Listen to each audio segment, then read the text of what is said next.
Hello, everyone, and welcome to Quadrant 4 Politics, the podcast where we discuss politics from a libertarian and conservative standpoint. My name is Riley, and I'm here with my co-host, Matt. Say hello, Matt. Hello, Matt. Hello, Matt. Thank you. Let me see. Before I begin, let's make a couple announcements. We got a new logo, and it looks pretty good. Matt, do you like the logo? Should I give the podcast answer? Or You can give whatever fucking answer you want.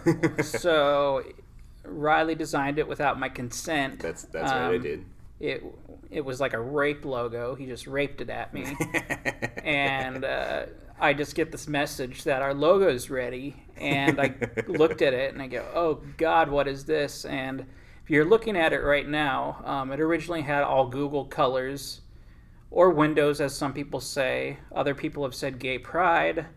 People have said a lot of different things, but the colors were pretty much Google's colors. So we changed it around a little bit. Looks a little more Halloween now.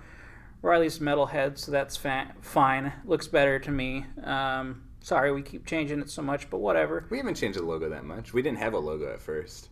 Well, that's true. In my defense, I let him know that I was working on a new logo, and he just did not see that message because I sent him so many memes. You also worked with some Indian guy who only gave you one chance despite you supposed to have him 5. I went on the Fiverr, and there was some miscommunication. So... All right, so anyways, we have a new logo. We're not sure how long we're going to keep this one, but it seems we're going to keep it for a little while at least. I think maybe if we could just figure out how to change the colors. Like, I'm still not crazy about the colors, but if you just want to keep that design, I'm good with that. Okay, we'll keep it for a while since I paid for it. Oh, God. Anyways. So Jewish. Other than that, hey, let us know what you think of the logo, and you can let us know by either commenting on YouTube, commenting on SoundCloud, or sending us an email directly at the email quadrant4politics@gmail.com, and that's the number 4, quadrant4politics@gmail.com. We want comments and questions, and we will answer those on the air if you send them in. Also, please like, follow, subscribe, and share. We appreciate that. It helps us grow. Anyways, let's, without further ado, let's start working on the questions, as Matt is choosing a random question for you right now. And for the new listeners, if you haven't heard us before, we just answer questions on the show now. It's a pretty fun way to do a podcast, and the questions, they're not really questions. They're more like statements. They're statements, and we have to agree or disagree. Yeah, we have to agree or disagree with them. But we're doing it random. There's no script now. Well, there wasn't a script before, but there's no agenda. Yeah. This is all just fucking free flow. I always let the Lord lead me to the right question for the day. Let the Lord, Jesus, take the wheel. I let Jesus take my hand and just grab in here, I'm feeling the Lord calling to over here to the left side of the bag. Jesus touched me the wrong way one time. He used his hand. Maybe his name was Jesus. Jesus. I don't think it was Jesus. Oh man. Considering he hasn't walked the earth in 2,000 years. All right, put that one back in. Before you read the statement, these are from the Political Compass test, and whatever the statement is, the answers are always strongly disagree, agree, or strongly agree. And I usually don't do strongly unless, I feel really strongly about it. Oh, yeah. Riley usually does strongly because, I guess you're opinionated, maybe? Everything's black and white in my world. Okay, this is an interesting one. Last week we had a question where we offered a $20 gift card if somebody could figure out how the statement was, if you're surrounded by troubles, it's better to surround yourself with more positive things and forget about it. We couldn't figure out how that tied into the political compass. This one, I could probably give a little bit better guess to, but it's still a weird question. Anyway, if you want to answer last week's question, listen to the video. Nobody's claimed the $20 reward yet. $20 reward, everyone. $20. $20. I'm surprised you're not trying to claim that, Riley. Fucking Jew. Alrighty, so school should not make classroom attendance compulsory. What the fuck does compulsory mean? It means, and I'll admit, I had to look that up too. Oh, yeah? Not that I didn't know the word, I just didn't really know it in that context. Does it mean, like, mandatory? Yeah, exactly. Okay. So schools should not make classroom attendance compulsory. Can I just tell you what do you mind if I read it real quick? Well, sure. Cool. I just make sure. Schools should not make classroom attendance compulsory. All right. Go ahead. What were you gonna say? Well, what I was going to say is schools don't decide how many days a school year is going to be. Each state sets their own number of days of how long school is, and it ranges anywhere from like 170 to 190, with most states being at 180. But anyway, let's pretend it says, should school be compulsory or not. This is one of the situations where I think, like, it's not broken, don't fix it. Like, are we going to suddenly just tell it's okay kids, the way it is? Not that it's necessarily okay the way it is, but are we just going to, like, say, okay, once you reach the age of 5, you get to decide if you go to kindergarten, like... Unless it's talking, I just thought, unless it's talking about college. Wait, schools should not make classes. Schools should make attendance mandatory so that all the kids get shut up. Oh, okay. We gotta make those numbers bigger, man. Riley doesn't speak for the whole podcast. Those are rookie numbers. I hope all of our kids in the 1920 school year, 19-20 school year, have a very safe time at school, as they should. But I do believe classroom attendance should be mandatory. I think whether that's homeschooling, whether that's going to a private school, whether that's going to public school, I do think basic education is necessary. Doesn't mean that we can't change the way things are. It doesn't mean that we can't maybe focus more on what kids actually need to learn, or maybe trades or whatever. Maybe enter, like at 15 or 16, maybe focusing less on, who was the general and what war in the 1500s, maybe more on what you're going to do going forward. But I do think school is something you should probably go to, at least until, year of, I think it's 16, you're allowed to drop out with your parents' consent. Yeah. Or so. I guess I'm thinking of like kids below high school level, like are there parents who don't want their kids to go to school? I don't. Oh yeah, especially Christian families, because they say that school's but it liberal. doesn't say, like the hardcore Republican Christians. They don't want their kids going to public schools. I know that because schools should not make classroom attendance compulsory. It's not saying. I mean, I guess you could interpret it that way, but I don't think that's what it's saying. Well, let me see here. What I have to think about this one is I have a lot to say about education, our current school system, because I think it's trash, it's garbage. I've been through it. You've been through it as well. It's just terrible, and the reason why it's terrible is because it's run by the government. And what we need to do is we need to privatize education, and once we privatize it, those schools can have their own rules as to what attendance is. They can have a rule that says, hey, if you don't show up to class, 5 days in a row, then you're expelled, and I think that's totally okay for a private business to make that kind of decision.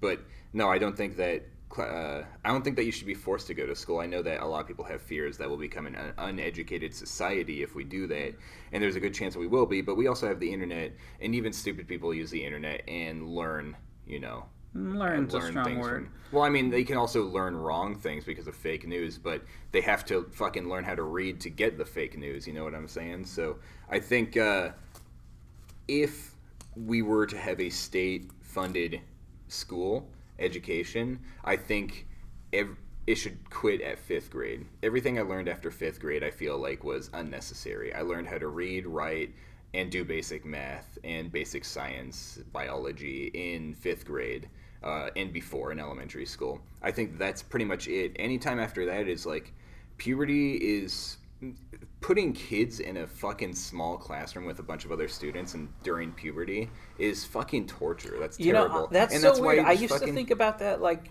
growing up. I was like, it's kind of weird that the government makes kids go to school knowing it's going to be hell on like 80% of them. It's like everyone complains about how terrible their childhoods are. I think there's just a way better way to do it. And like I said, I have a whole lot of things to discuss about education. I'm not going to take up the whole 40 minutes doing that, but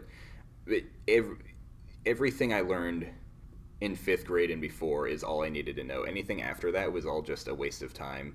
It was, the only thing I really learned was like the only benefit I could take from that was a little bit of social structure, like learning how to act in a group of people. But still, even that, like I received more negatives than I did positives from going through school. At that point, after fifth grade, I would have preferred to start learning a trade or learning how the fucking laws work. How about that? Like, we need a class that, like, just a year of, like, hey, after you learn basic math, science, writing, reading, that kind of stuff up to fifth grade, sixth grade should be like, this is how your country works. These are the laws of the land, and this is how you do taxes. Taxation is theft, but we have them right now. This is how you do your taxes. Those are things I want to learn and actually could have benefited from. That how to work the trade market, stocks. What do you call that? Wall Street. Yeah, Wall Street. You know. Yeah. The stock market. You know, these are all things that I wish I had known, but instead I know that the mitochondria is the powerhouse of the cell, and I know the quadratic formula. You know, it's like that kind of stuff is bullshit. I've never used that in my life. I don't need to know the diameter and circumference of a can of, you know, SpaghettiOs. Yeah, but maybe some of that stuff like stays rooted in your mind, you know, and it does actually help. And like I'm thinking of certain things. Well, it could help if you're going into those fields. Like, but I don't work in a math field, and if I was interested in math, I would have sought out how to do those things. So I think it should be privatized. And another thing is, a lot of people will think that if you privatize education, that only rich people will be able to go. I disagree with that. I think there will be charities and other stuff like that will help the poor kids. So the poor kids have to go to charity school? Well, I mean, they can't go to charity school. I mean, poor people don't go to college right now, and that's just, you know, the way society is. Do you believe in government funding? Compulsory, though. Do you want college to be, you know? At this point, everything after fifth grade is essentially just the same as college. So. Well, except the liberal agenda, but. Yeah.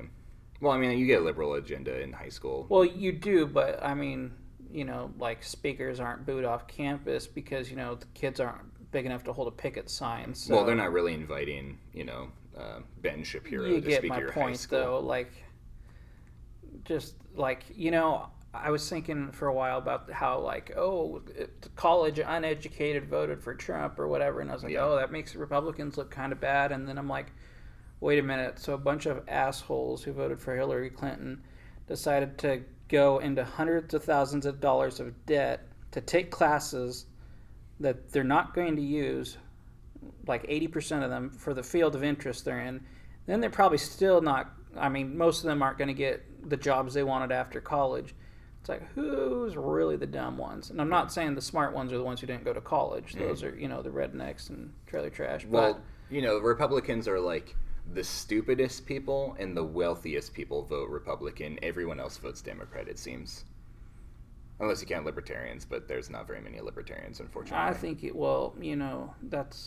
I think libertarians, the more I see from them, the more to me, they seem kind of tend right. Even though it's, you know, according to the political compass, which we're based off of, you know, it's a different axis, but... yeah.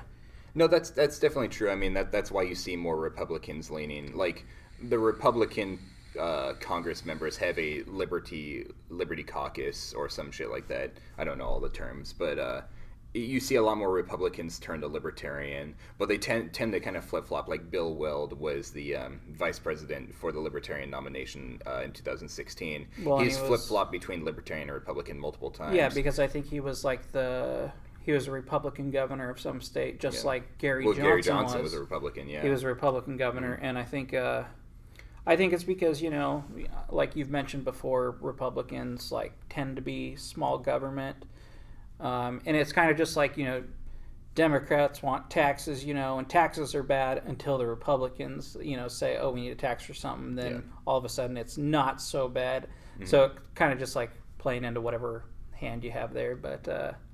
Anyways, back to the question. Schools should not make classroom attendance compulsory. Schools should not make classroom attendance compulsory. I strongly agree with that statement. They should not be mandatory. Let me read this. Schools should not make.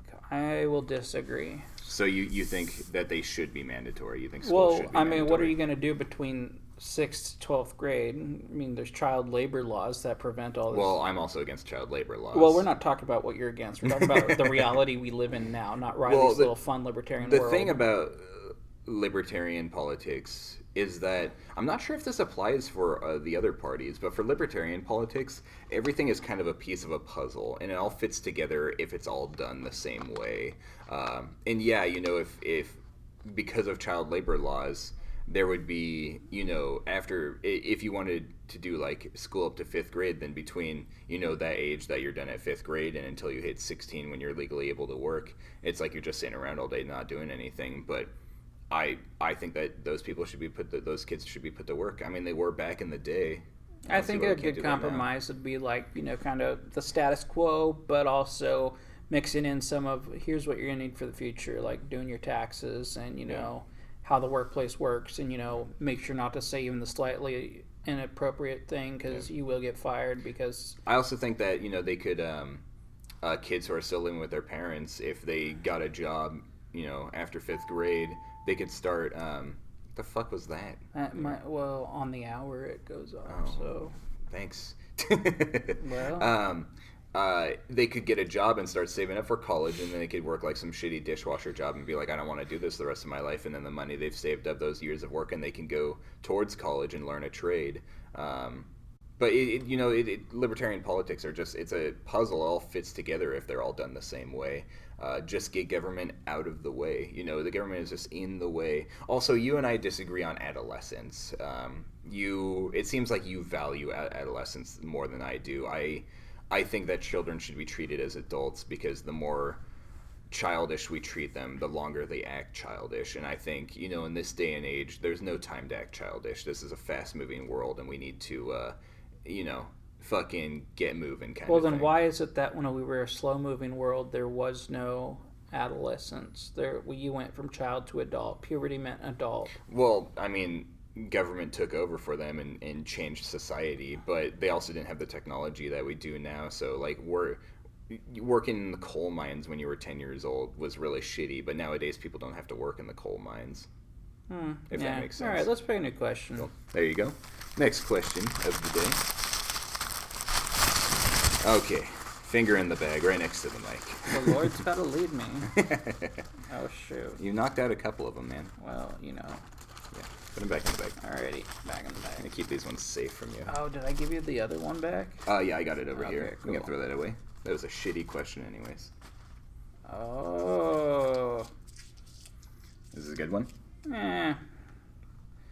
Charity is better than Social Security as a means of helping the genuinely disadvantaged. Strongly agree. That is what libertarian politics are all based upon, is charity over government assistance. What's your thought on it, Matt? Well, my answer would be agree. I'm not a big fan of the welfare system and handing out money to people just because they don't have it. I do believe that and I often use the term, in a rational society, we help those who can't help themselves, and we give a helping hand when people need it because we have the ability to do so. But the way the welfare system works now is we're basically feeding into people's poverty. We are encouraging their, continued participation in welfare programs. I saw a meme the other day that was really good. It said, it was a quote from Bernie Sanders. He said, people who work 40 hours a week should not be below the poverty line. And someone replied, yeah, so you should stop taking their money and giving it to the people who work 0 hours a week. I thought that was pretty good. Well, that's also a debate. That is really good. It's also a debate about minimum wage and if it's supposed to cover a living wage, but that's a separate question. I would say the problem with this is with charity, you're relying on people to pay their part without being told to, and ultimately that money doesn't go into their savings account like they want to or towards their new yacht.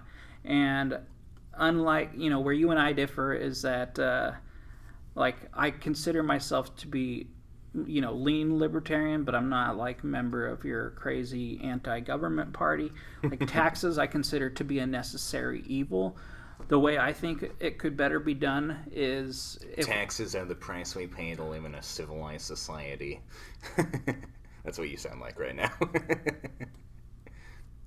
I'm joking. And I'm glaring. But that's partly true. I mean, God damn it. If the super rich weren't required to give anything, would they give anything? I believe that they would. You believe that they would? Okay. And I believe, they might, and we see in society that they do. But I don't know that we can count on it with some sort of check and balance. But the reason, I still say agree, because I think, I definitely lean that way, just not as strongly as you do. I think there is a certain risk to saying, give what you can, but Hey, that's a Christian value right now, or right? Like, what do you mean? Take what you need, give what you can. I'm not sure where that comes from. I think it is, like with tithing or something. I don't know. Give till it hurts. Give till it hurts. Riley, that's what she said. That's not appropriate. What were we talking about? Charity. Well, let me tell you what I think, if you don't mind me going on a little rant here. Rich people are demonized in our society, and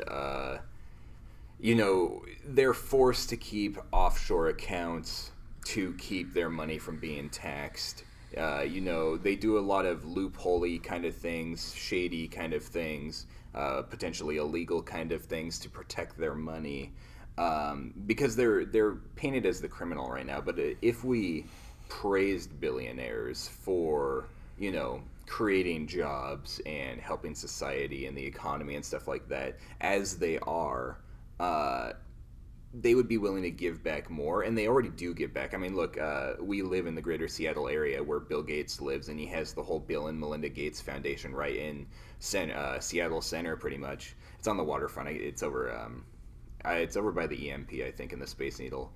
But they're willing to help, and there's also people asking for donations outside of the grocery stores and stuff like that. If we stop taxing the rich so much and regulating them so much and demonizing them, they might be willing to. They already help a lot as is. There's a lot of private money from charities helping people out, and I'm saying that if we stop demonizing them and taxing them and regulating them, that they'll be willing to give more. Because ultimately, when Jeff Bezos does something good, then Amazon is looked upon as a better company. People tend to support companies that, like Tom's Shoes. Even when you buy a pair of Tom's Shoes, they give one to a kid in Africa for free.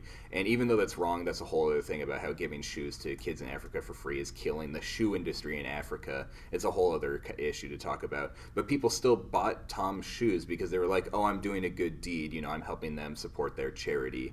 And those kinds of things can help a business grow, and that helps billionaires to be, to donate and to help those in need. And I'm a libertarian, and I think that getting rid of the government is ultimately a good thing. But realistically, I just think that the welfare system should be saved for those people who have a hard time of working, those people who are mentally ill.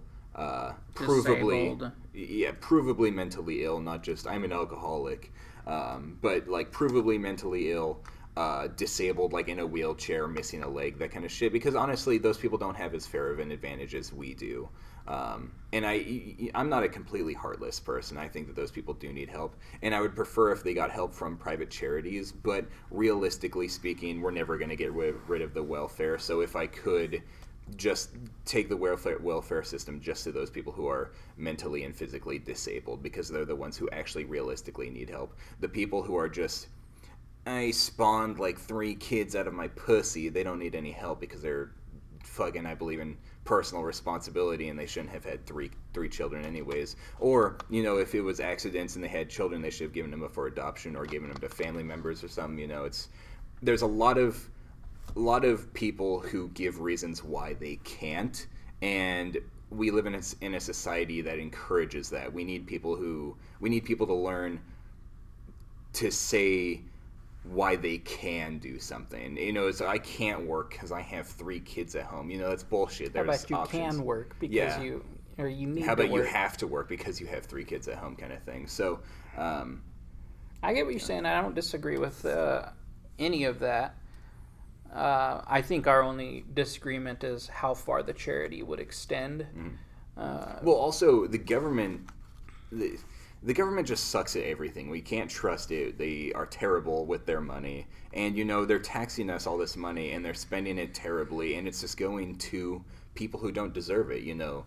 Like, if private charities would have a more rigorous kind of, like, prove you're in a wheelchair for us to give you money, or Like you know, shock their leg. why haven't you worked when you don't have any disabilities? Why should I give you money? What have you done to deserve it? Or why do you deserve it? You know, whereas the government is kind of just, you know, I've heard people get, you know, fucking, what is that thing called, agoraphobia. They get disability for afraid to go outside. Now I understand fear and anxiety and stuff like that, but that also doesn't seem like a legit reason for us to give you money for your agoraphobia, you know, just so you can sit at home and be lazy. I don't know. It's hard to say until you walk in another person's shoes, but I think it is fair to say that regardless of we're, you know, which ones we give it to, we're giving it to too many people. You know, I, for example, have a family member that can that gets disability each month, but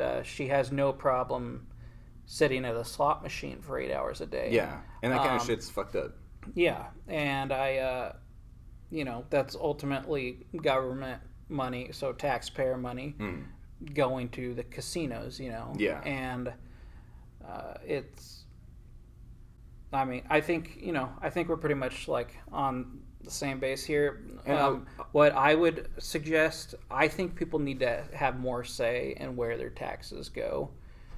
Yes, but just like we've talked about how voting on every independent issue, like if every issue that Congress discussed was put out on a vote on every single person, that's way unrealistic. That's why we live in a representative democracy, because we need those people to make those decisions for us, because having all, you know, how 1 or 2 billion people that are in this country decide on those things would be ridiculous. It's to have an 300 election. million, but yeah.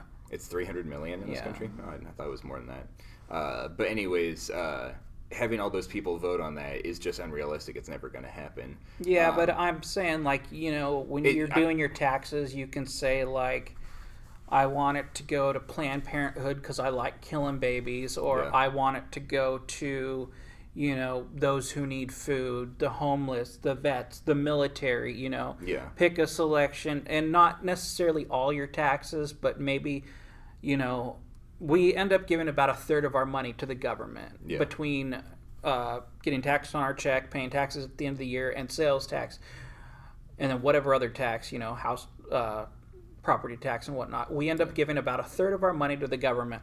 I think, you know, at least 1/3 of that third, we should be able to say we want it to go, you know, we want it divided up, or even a half of that third, you know, and then, you know, so therefore, if you're somebody who takes the,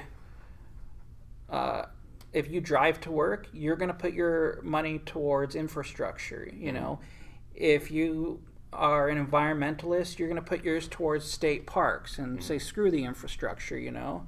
And I think that way it would be, everybody would get a more fair say in the democracy. And that's why I disagree with taxes, because if we got rid of taxes and privatized everything, we privatized the roads, you'd just be paying for the roads when you use them. If you privatize the parks, you'd just be paying for the parks when you use them. So instead of paying that money to the government and they can waste it and spend it on dumb shit and, you know, programs that don't work, instead we can give that money directly to the people that we support. I don't own a car. I don't drive. There's no reason why I should be paying for the roads because I don't use them, and yet I get taxed for those. And, you know, I rather the Parks Department is like does a shit job of making the parks look nice. But if they were privatized, you bet your ass they would look nice. Same with like buses, public transportation. If we privatized public transportation, it would work way better. You know, employees would actually be in trouble for not being on time or missing stops or bullshit like that. You know, maybe they'd have a security guard on the bus because they could actually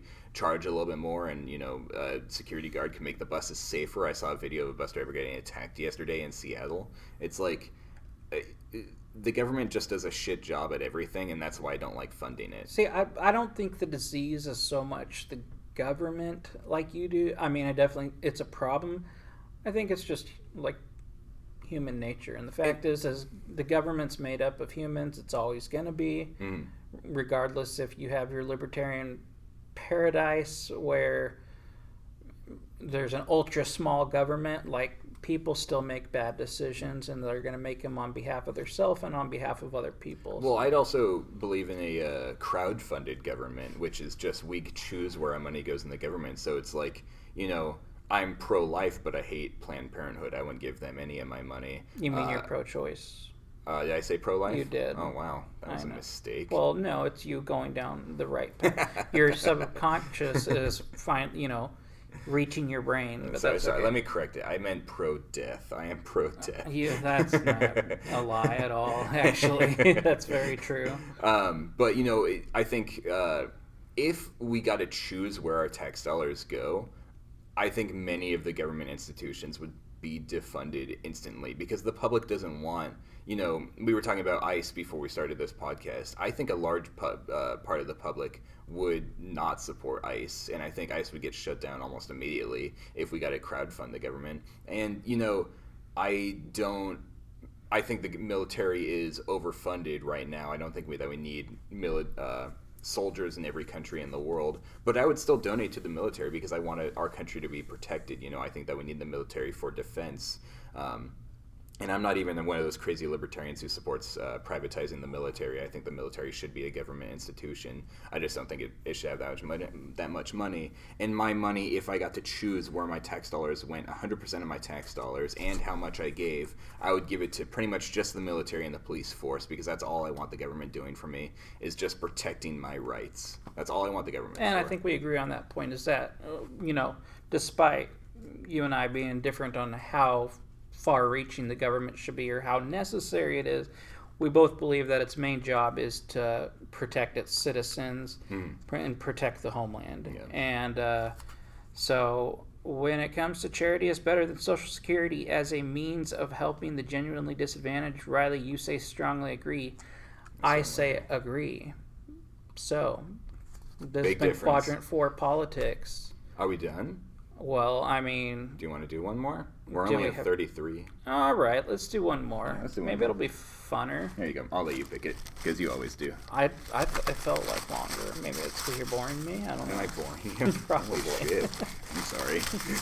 You're like, for dry eyes, use clear eyes every time. Wait, what's that guy's name? Ben Stein. Speaking of which, he's a hardcore Republican, apparently. He's one of those Jew Republicans. Jew Republicans. Jew Republicans. Jew Republicans. Oh, Riley, this is the question I told you I wanted to take out because I don't understand it and it doesn't make sense. Well, we can make it quick. And I've been telling you forever this is a stupid question.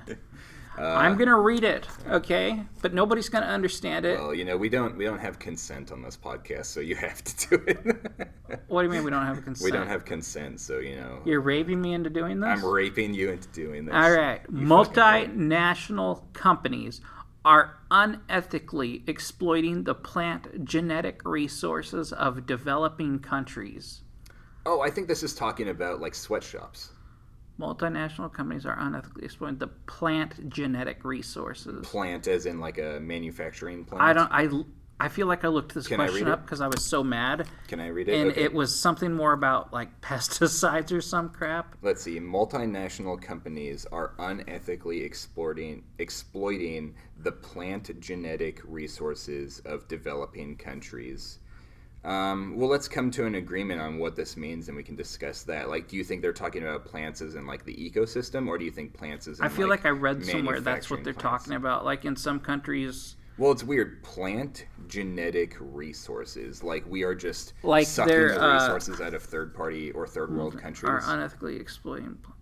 Like I think these multinational companies, I think because I think it applies to like third world countries. They're It's talking about third world countries, absolutely. But are we talking about yeah. the workers, or are we talking about the actual environment of those countries? From what I remember trying to read about this question was I thought it was talking about the environment, but I could be wrong. Why don't you Google it? I don't have access to the internet on the computer at the moment, but let's just discuss it.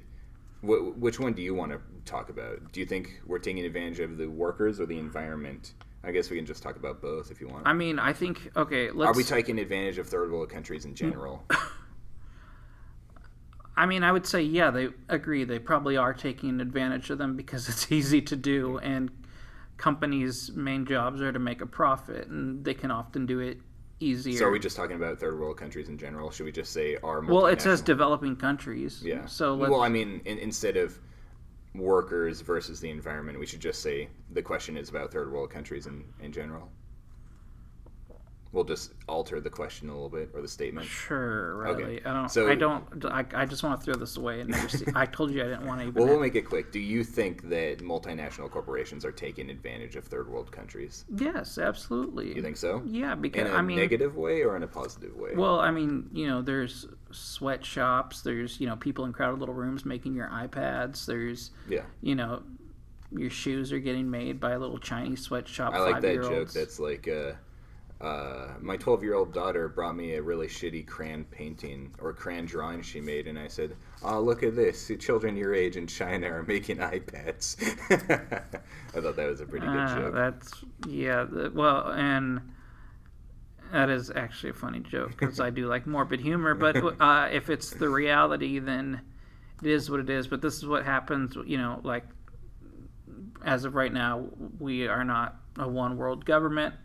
And it's how things are. I don't know what you want me to do to change it, but yeah, I'm sure they are being exploited because, they don't have the, which I'm sure you are just loving, but they don't have, the labor laws that we have here, so they can do whatever they want with those people for, 5 cents a day or whatever. Well, here's my thought on it. We are. Seeing a sweatshop and seeing the conditions those workers work in and stuff is a horrible sight. It really is, especially in even China, which isn't a third world country at all. But even in China, their work conditions seem really rough. Honestly, I'm thankful every day of my life that I don't have to work like that. I'm glad that I don't live in a country like that.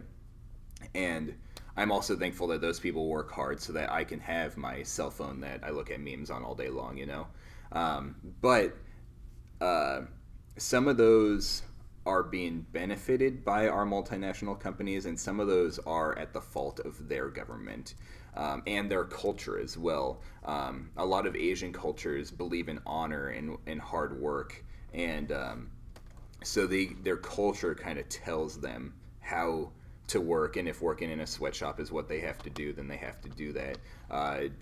Mostly speaking about China here, their government also is not a good government. They have a very communist government that is very authoritarian, and they have a social fucking status now, which is retarded. Have you heard about that? They have like a social ranking in China now, so if you like they have cameras everywhere apparently, and they rate your social, like when you're like on your phone and you post something on like their version of Facebook, like the government records that, and if it's a positive thing, you'll get a higher social status. So like some sort of like Black Mirror type stuff. It's exactly fucking like Black Mirror, and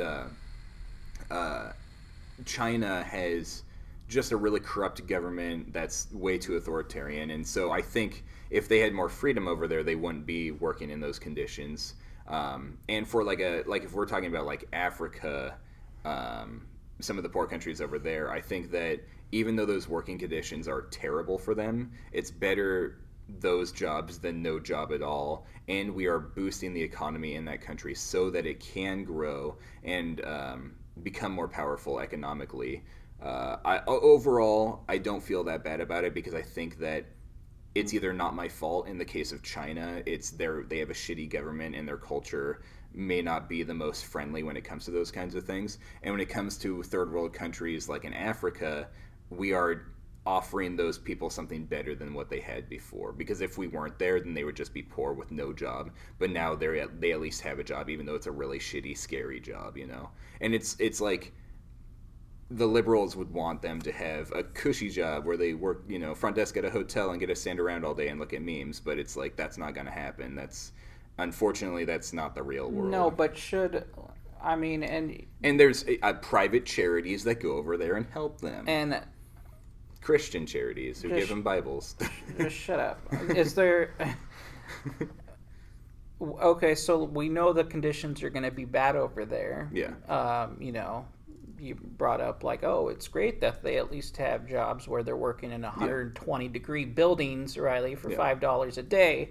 But should the multinational companies care a little bit more when they're based out of a Western country? Like, shouldn't they say, you know, here's a human rights violation happening. Like, are we going to participate, or are we going to say things need to be better? No, because there's a market, and the market says there's two sides of the market. There's the market on our end, and there's the market on their end. The market on our end says, we're not going to pay any more for an iPad. We're not going to, this computer that we're recording this podcast on was $1,200, and I barely wanted to pay that for it. If the people who made this computer were getting paid any more, the price would go up, and I would say, fuck that, I'm going to get a Chromebook instead, you know, because that's a cheaper option.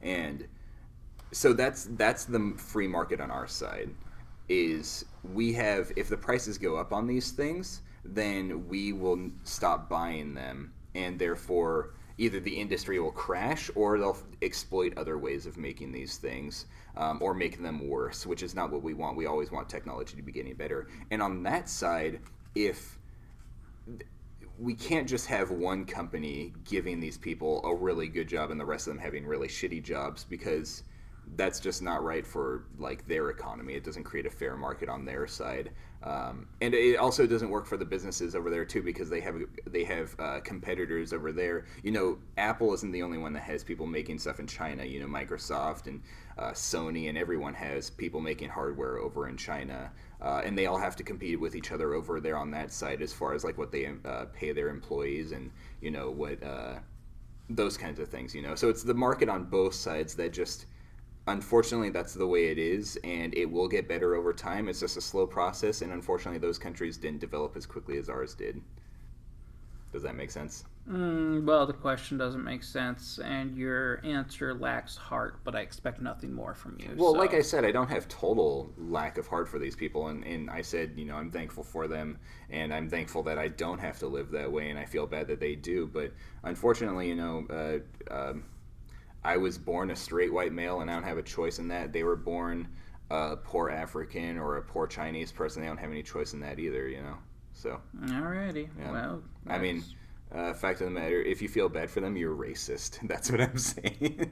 I'm saying it's racist of you to feel bad for because them. They had no choice in them. Yeah, it's like, I don't know, feeling bad for people in a wheelchair when in fact they're strong, powerful. It's like feeling bad for women because they're women, because they're strong and independent on their own. Okay. So next week we're going to have a special guest, right? Yeah. Next week we're having Jack on. He's a cool dude. He has an interesting story to tell us. So that will be next week's episode. He'll be chill. All right. Awesome. We will see you guys then. Thanks for listening and watching. I forgot to say we're available on YouTube and SoundCloud. I forgot that at the beginning of the show. I thought you stopped SoundCloud and did Spotify. I haven't done that yet because I've been lazy and I've been busy. But right now we're on YouTube and SoundCloud, and yeah, we are working on getting on Spotify and Apple iTunes and other podcast services. But we'll get around to that soon, I promise.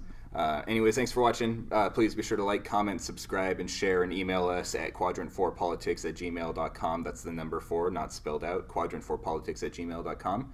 Looking forward to hearing from you. If we get enough questions, we'll read them on the show. That'd be awesome. Thanks for listening. Anything you want to say, Matt? Have a great day. Have a good one, guys.